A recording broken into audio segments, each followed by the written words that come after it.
This must have been a challenging meeting. Herding and cultivating were very different ways of life. They both had to adapt.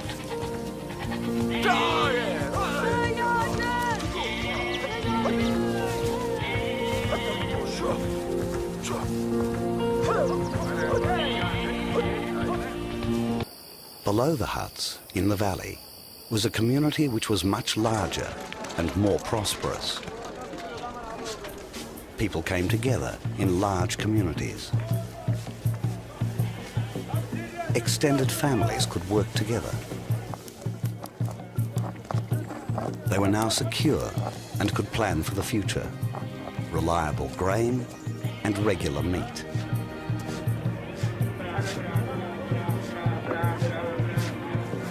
But there was a downside.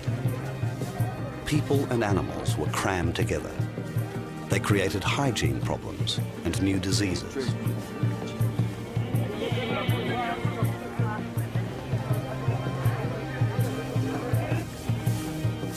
The pressure was on to organize, to keep everything apart.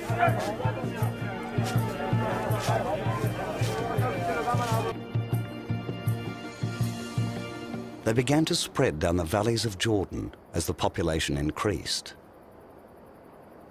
They had plenty of food.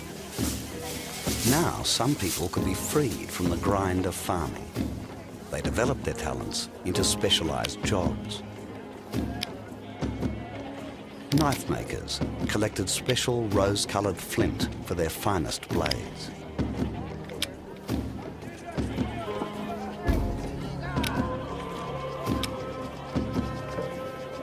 The first potters learnt to make containers from clay, which was dried in the sun. They created perhaps the earliest piece of complex technology ever devised. They designed the first looms, still found in villages today.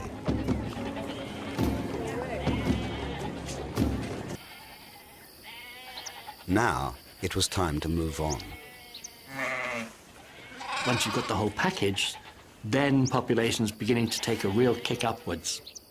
And then you need more territory. Between 8,000 and 7,000 years ago, colonizing farmers spread out from the Middle East through Turkey and into southern Europe. Now the farmers set out with some seeds, a few animals, and the idea of farming.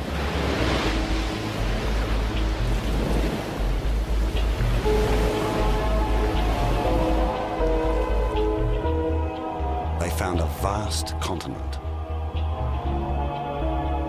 They faced the challenge of a new landscape and a new climate. The forest was impenetrable, so they moved up the major rivers.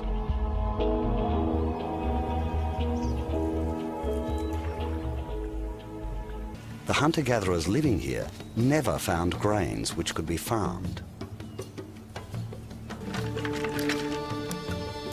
The shift to farming just hadn't been possible.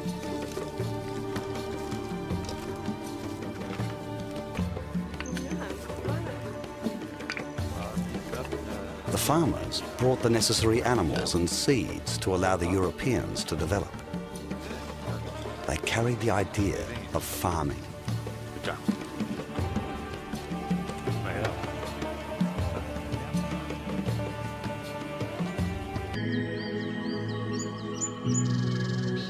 At that time, Europeans were still living very simply.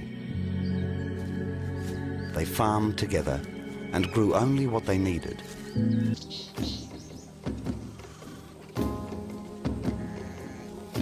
They believed much more in the value of the individual.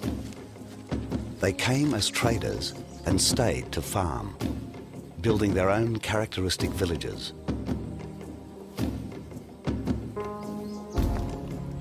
What's more, they brought the art of smelting to the north. They added a vital secret from the Middle Eastern trading routes.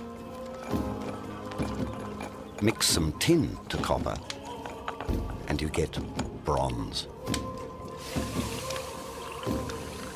This process was so important, the smiths had the richest graves. They were probably clan chiefs.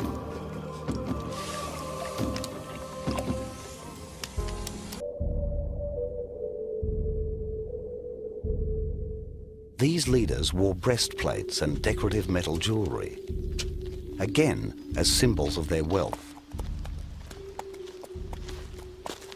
And they had another power symbol, the mounted horse. Horses were expensive to keep. A single horse eats more than a family. Only the elite could afford to keep them. They were developing a new kind of society with leaders and followers. The leaders dominated community life.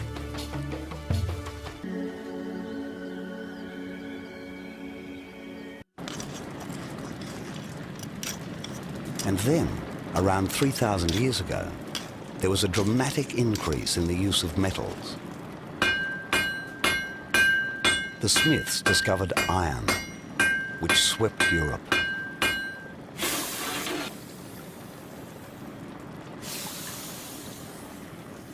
It revolutionized farming with cheap, effective tools. And it gave rise to great Iron Age civilizations.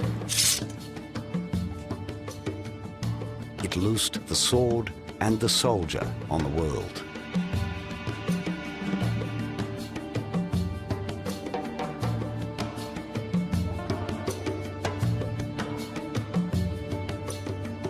All of this was made possible by the first farmers.